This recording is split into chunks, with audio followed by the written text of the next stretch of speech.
所以撤走黑旗，置范闲于险地，这一切都是陛下的旨意。陛下要是想杀范闲，直接下旨就好，又何必劳师动众，还把人送到北齐？说到底，他只是一个臣子，生死都在陛下手里。陛下抛出范闲是为了调出萧恩的秘密，这跟范闲有什么关系？那么多年都没有松口，难道他会告诉范闲吗？我觉得会。血止住了。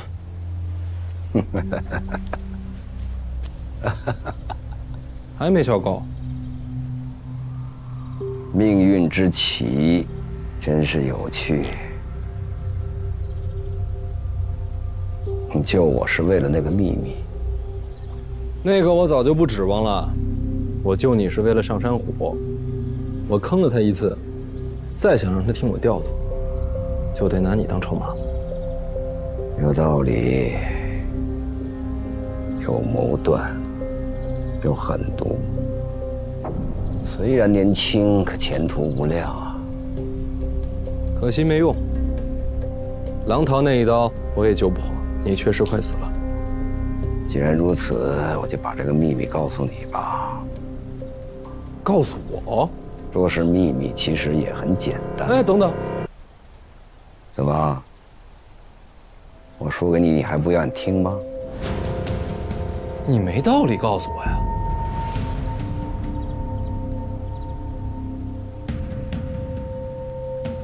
我要死了，或许不想这秘密，随我散于九幽。若是生死能让你动摇的话，监察院这么多年，你早就说了。也或许是送我归来，一路有缘吧。哼。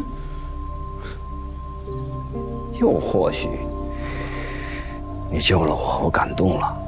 生死都不能让你动摇，何况是一次出手。再说我是为了利用你，你不是这种人。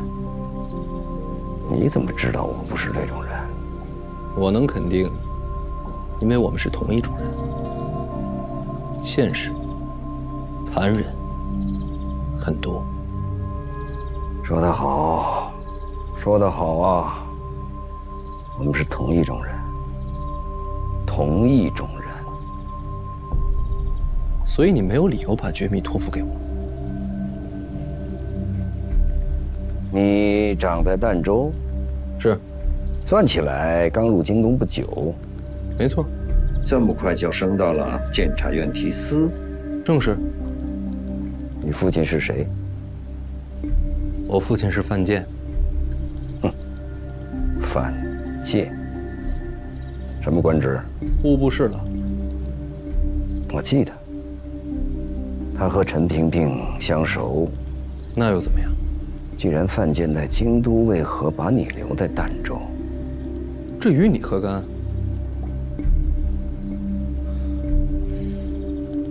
因为我是私生子。你母亲是谁？我出生时她便死了。所以你没见过她。你到底想说什么？那你知道不知道，你母亲是被别人害死的？老子当然知道。范建不是你的亲生父亲，你真正的父亲已经死了很久了。你说什么？孩子啊，我儿子是你父亲，你是我的孙子。什么鬼？唉，我这支血脉近乎断绝，说是孤魂野鬼也不为过呀。沈仲把你怎么了？我知道你多少会有些不信。什么叫有些？完全就是扯淡，好吗？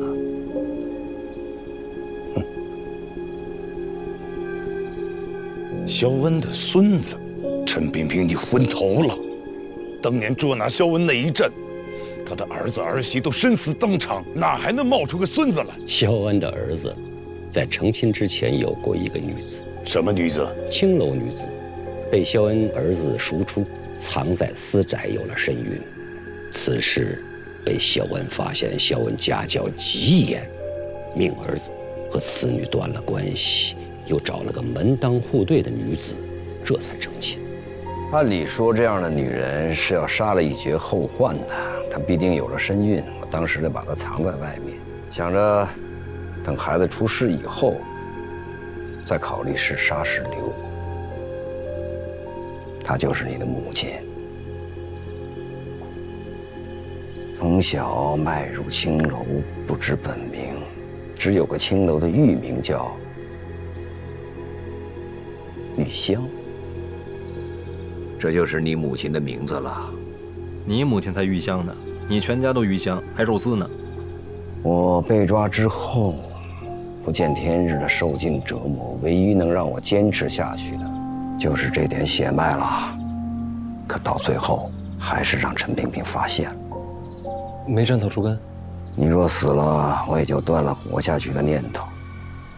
那段时间，他一直用你的点点消息来试探、威胁我。可是你还是什么都没说。说了，都要死。我沉默，你才安全。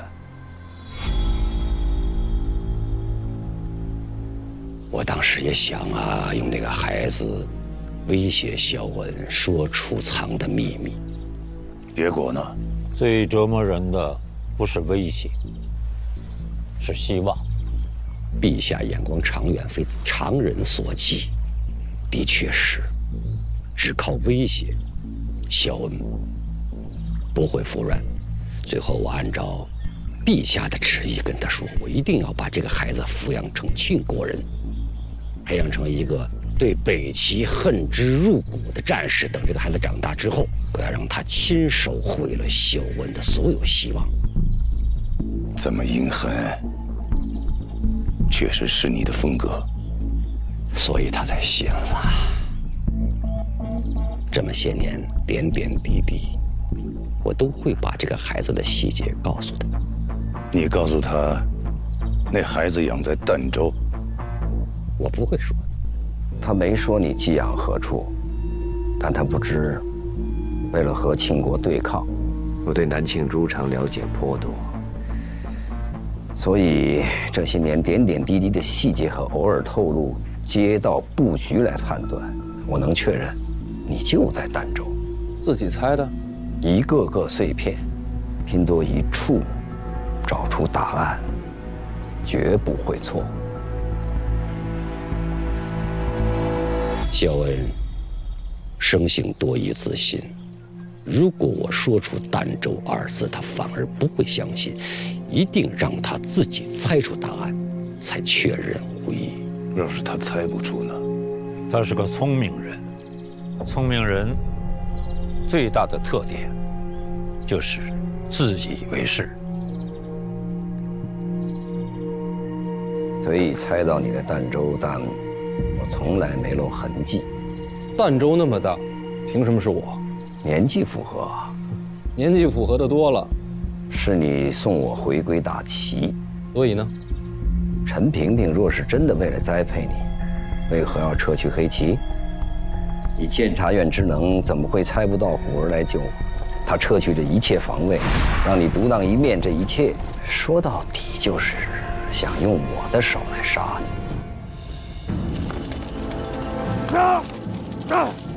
他是范闲，监察院提司，他送你。萧老前辈好。你送我？我送。他们是你什么人？费老是我师傅，院长是我长辈，都待我如亲人一般。好好看看这孩子，以后见不着喽。这说不通啊！让我猜猜，这次出使还是让你杀我，是吗？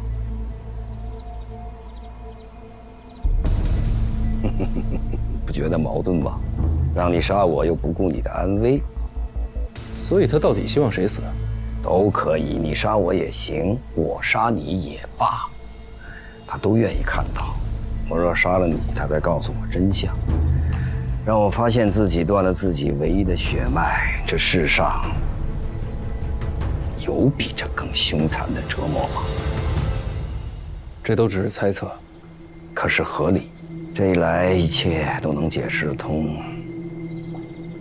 这么多年，放你在儋州不闻不问，突然调你来京都，提得这么快，就是为了制造机会让你我骨肉相残。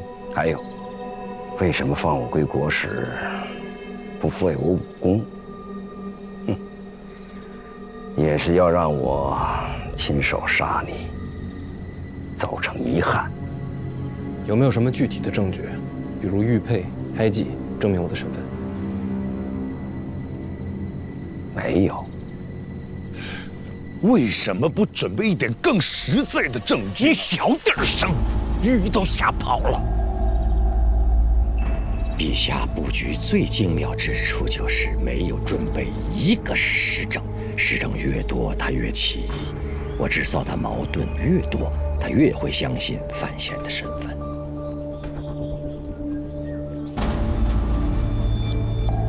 真是好手段呢！将人心做战场，才是最惊心动魄的。可是事实如此啊！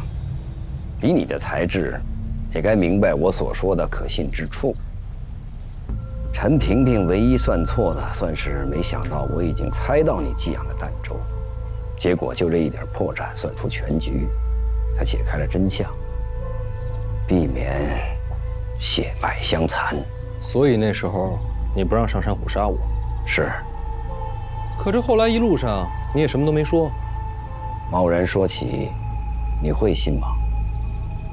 你现在还是说了，因为我快死了，信也好，不信也罢，我总要将真相告知。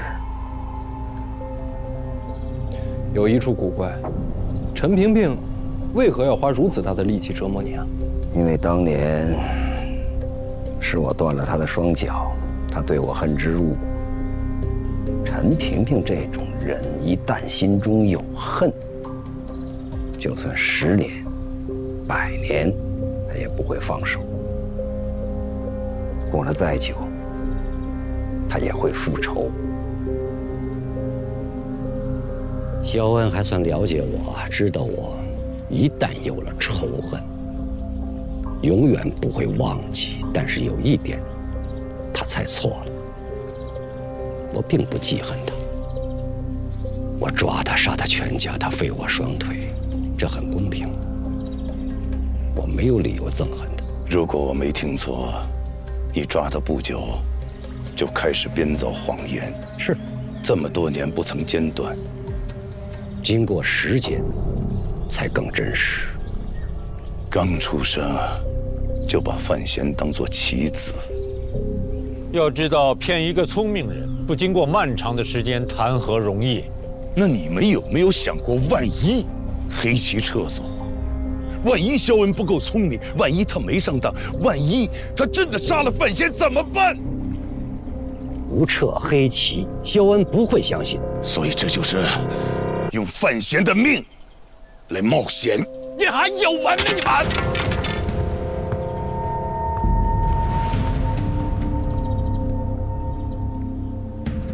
那可是叶青梅的儿子。你知不知道萧恩藏的秘密到底是什么？我说的秘密是一个地方，也是一个人。你听说过神庙吗？天下所祭，皆为神庙。天地初分，聚守横行。神庙中人行威德降世，传世人文字礼教，助世人开山辟海，定人族基业。你怎会不知？神庙，虚无缥缈，没有人去过的神庙，可我亲眼见着了，在哪儿？北边，很北边。北边。哎，知道我有个兄长吗？庄莫寒。原来你已经知道了。算辈分，他是你伯公，或者叫大爷爷。祈年殿上被我给气吐血了。听说了。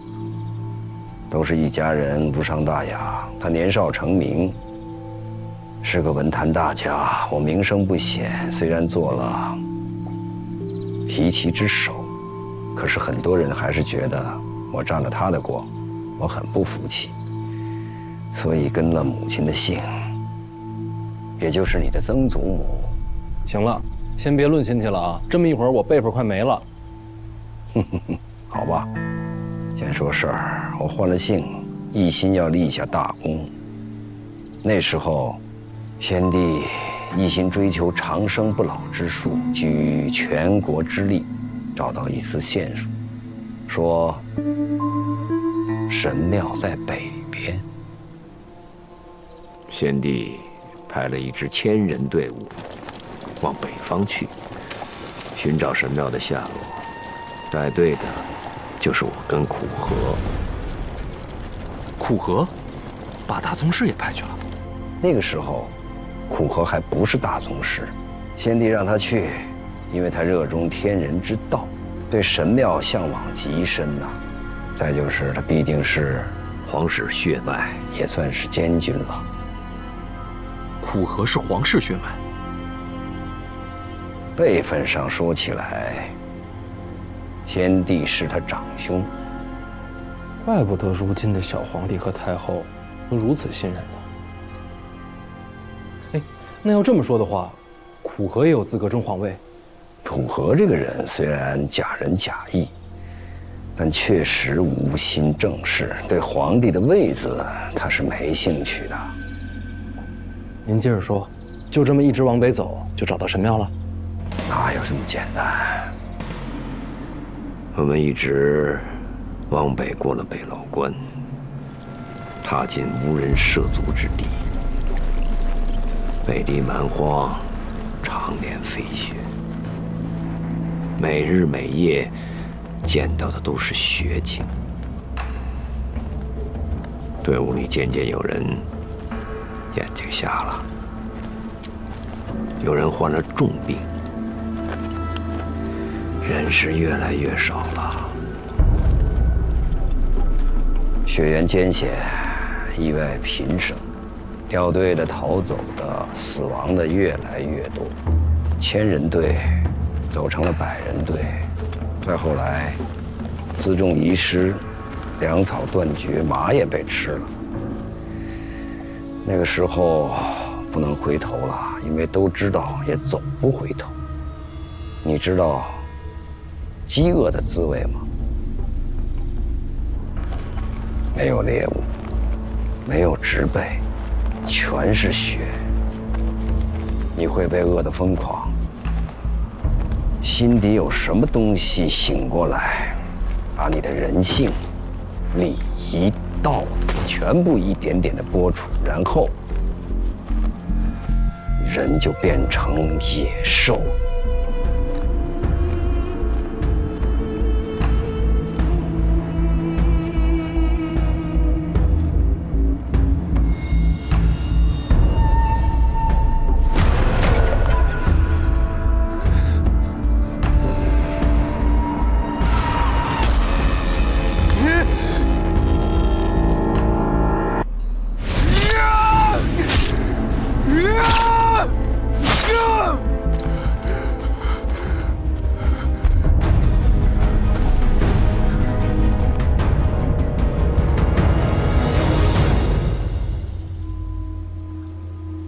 你绝望过吗？很好，我希望这一辈子你都不要有这样的经历啊。最后只剩下了我跟苦荷2个活人，按理说我们是有一个结局，互相残杀。然而在这个时候，我们见到了天怒。或许是神庙知道凡人试图找到他们，因此震怒；也或许是在惩罚我们所犯下的罪行。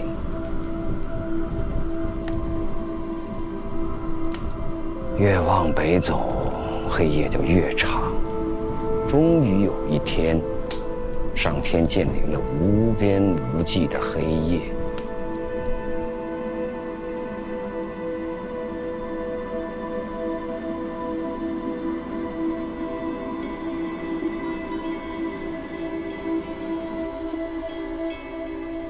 那叫吉业。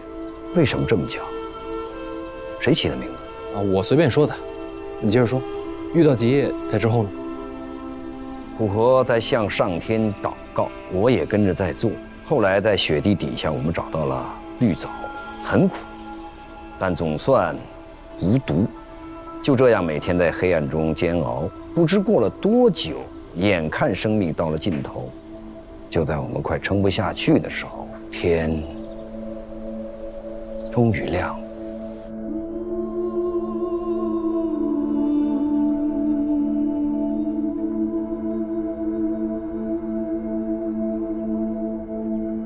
这是上天赐予我们的希望，让我们能坚持着活下来。你们运气还真不错，几个月的吉业都能熬过来。然后，我们就找到了神庙，在哪？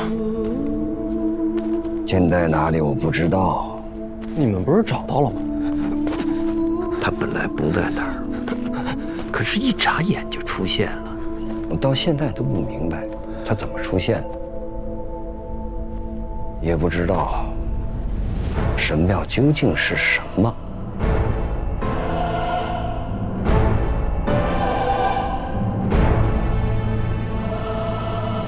灰墙跟棕色大门。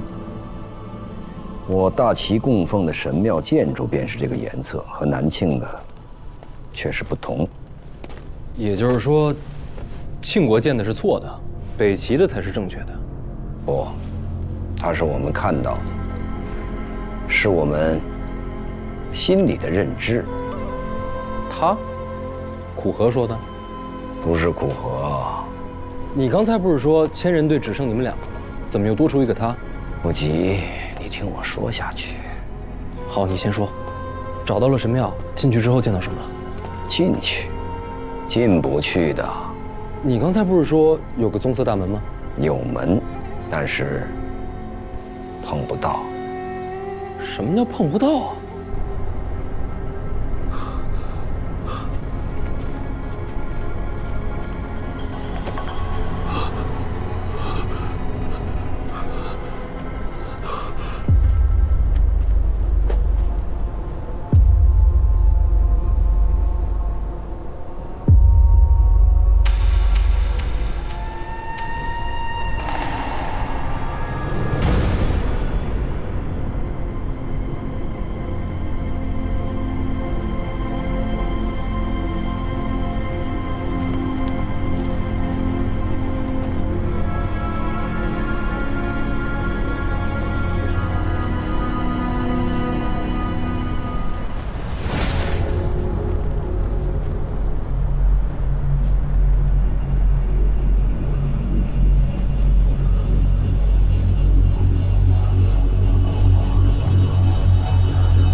是说门自动往后退？也不是往后退，这感觉怎么说呢？就像那扇门本来在这里，当我伸手时，它就自然而然地到了另一个位置。不管我怎么往前冲，就是只差那么一点点，一点点，又好像隔了整个世界，永远触碰不到。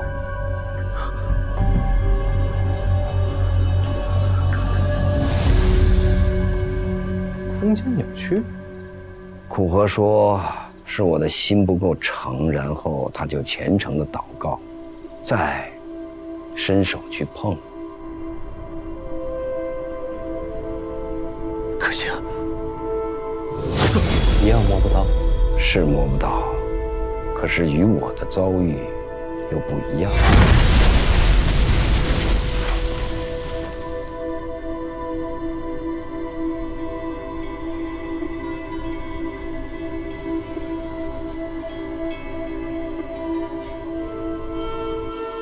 全息影像？什么？就是一种光影错觉，看着真实，其实不存在。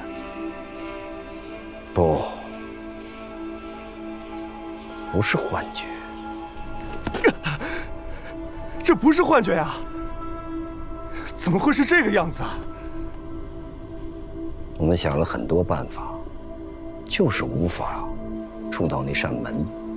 我摸，触不到；他摸，神庙就消失了。翻墙呢？一样的，墙面也无法触及。苦荷说，这是我们命里无缘。然后呢？然后就回去了。这秘密有什么好守的？然后门开了，你不是碰不到那门吗？是碰不到，那怎么推开它？是从里面开的。里面有人打开。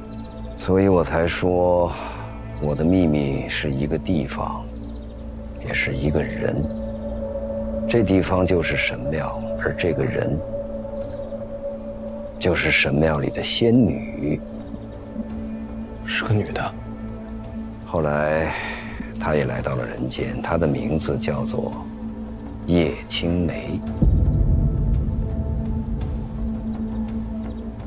不知道你听说过没有？她叫叶青梅。叶青梅，看清天下须眉。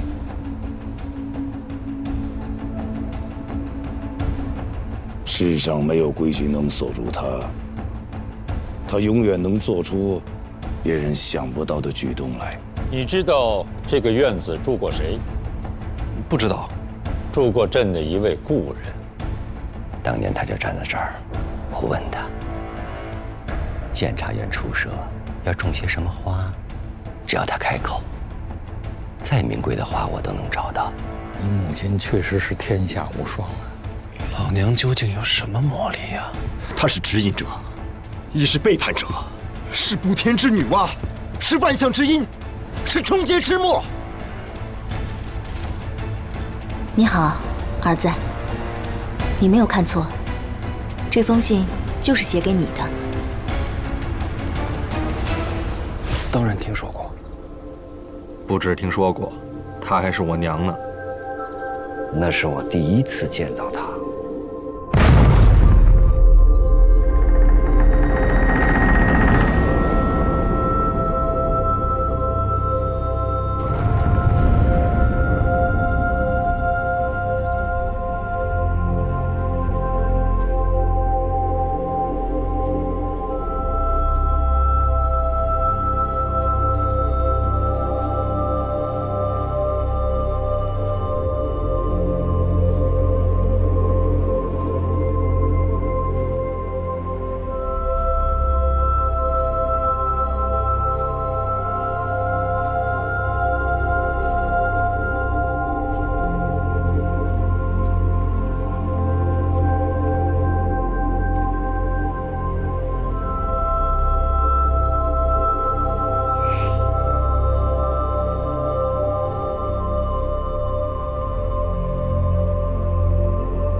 有人啊，你们好。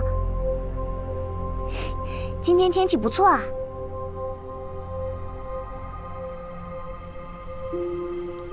有什么不对吗？我已经换了符合现在文明的衣着打扮了呀。请问你们二位是不是傻的？好直接的问法。我们也好一会儿才反应过来，神庙里居然真的有仙女出现，苦荷立即就跪拜。可我还是犹豫了。跪拜能有什么好处？不然他怎么会成为大宗师呢？是我娘，跟这也有关系？你贵姓啊？我们都不认识，你这是磕什么头啊？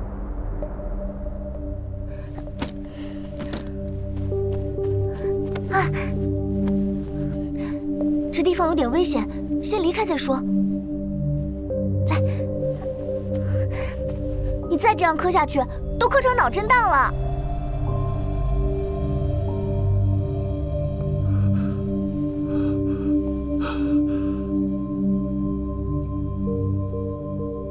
我看你体质应该适合。等一下。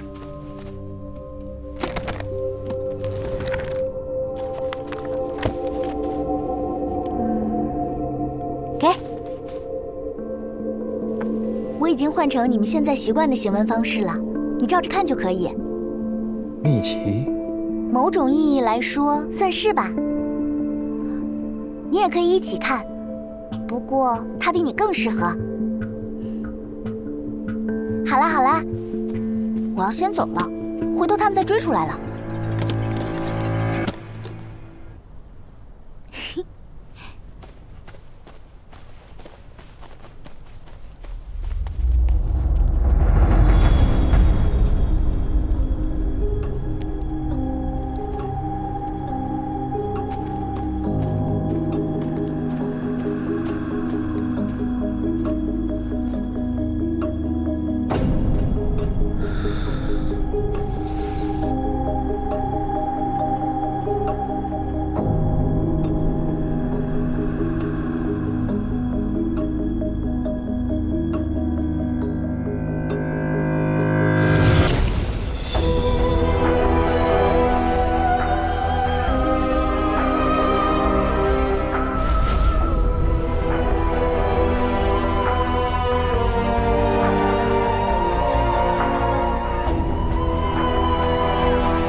危险？什么危险？他说有东西不想让他离开，然后有人在里面阻拦追兵，所以让我们尽快带他离开那片雪山。去哪儿？你们就带他回了北齐？是。那本秘籍呢？我和苦荷一起研究过，和他说的一样，我怎么练都不如苦荷提升得快。你们就一路回了北齐？不，一路上他问了很多。快到北牢关时，他和我们分开了。分开？为什么？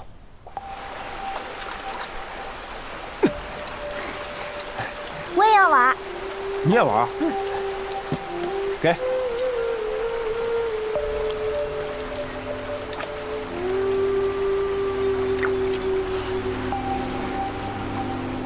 你们先走吧。那你呢？有东西跟着我朋友啦，我得去帮他。我等愿意相助。不行，以你们现在的状态，存活率不到1成，基本上就是必死了。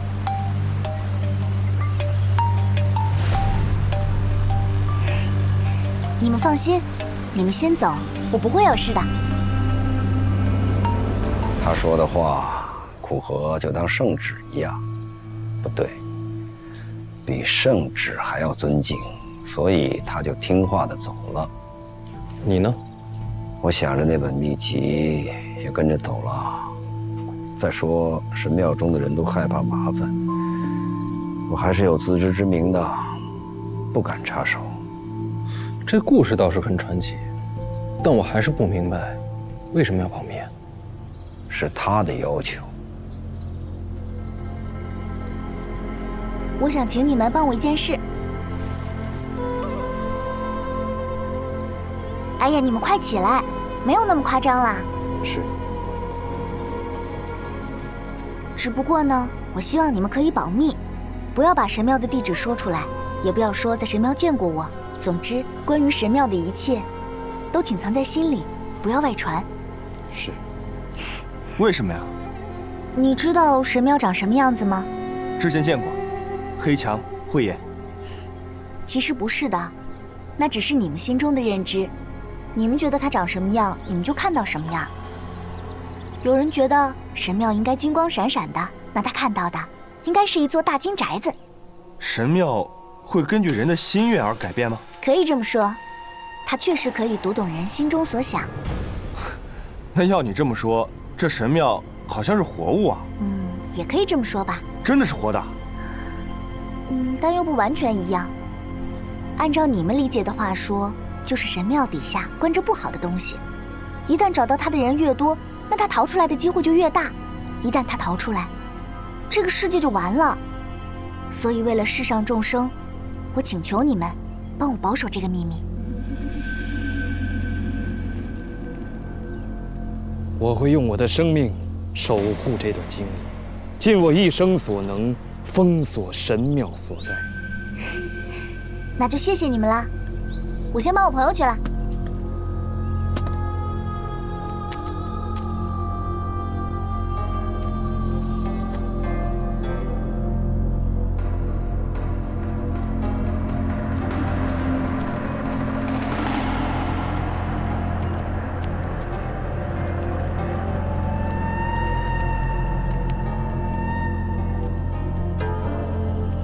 这本秘籍，你可不能自己一个人独吞。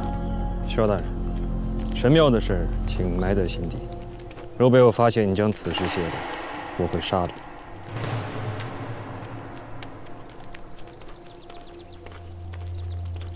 从那以后，我就再也没见过叶青梅。果然，老娘确实是神庙出来的，她的朋友应该就是五竹叔。可是追出来的是谁？或者说是什么？神庙底下的秘密到底会是什么？按心意改变模样，读心术吗？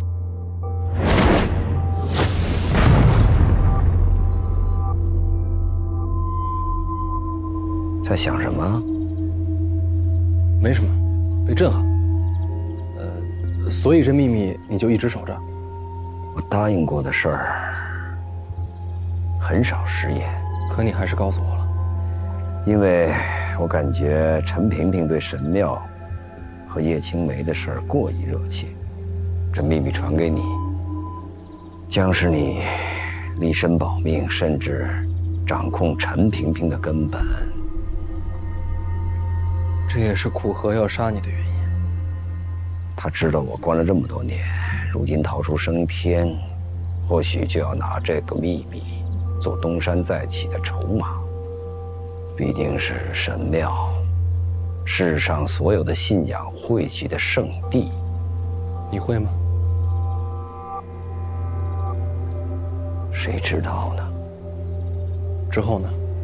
苦荷什么时候成为大宗师？那件事2、3年后吧，他很快地把我甩在了身后，就是因为那本神庙的秘籍。叶青梅呢？之后去了哪儿？听说他四处云游，身边多了个瞎眼的仆人。去过东夷城，见过四顾剑，之后又去了南庆。叶流云也和他有过交往。4大宗师见了3个。那10年左右，他留在南庆，创下山号，做出了很多奇妙的东西，甚至富甲天下，世人惊愕，我却一点都不惊讶。他来自神庙，做出再神奇的事儿也是正常。是啊，他的人生就是一段传奇。只是没有想到，这样的仙女，也会动了凡心，最后嫁入了南庆皇室。南庆真是气运惊人啊！可惜我大齐就没这福分。你说什么？你说他怎么了？你说叶青梅嫁入南庆皇室？是啊。你是不是说错了？这件事世上很少有人知道，但我掌管提旗，终究瞒不过我。嫁的哪位？当时的王爷，也就是如今的南庆皇帝。嫁的是庆帝？没错。虽然并未正式婚娶，但确实有了夫妻之实啊。叶青梅还为庆帝怀了个孩子，那就是我最后知道的事了。之后，就是陈萍萍奔袭千里，将我抓去南庆，关进监察院后，就不知道叶青梅的事了。听说已经死了。那孩子是庆帝的孩子？确实如此，算起来他和你年纪相仿。我关了太久，不知道皇室的状况。那孩子现在是第几皇子，可有非凡之处？京都不是什么好地方，奸帝死在京都，你娘死在京都，留在儋州，命会长些。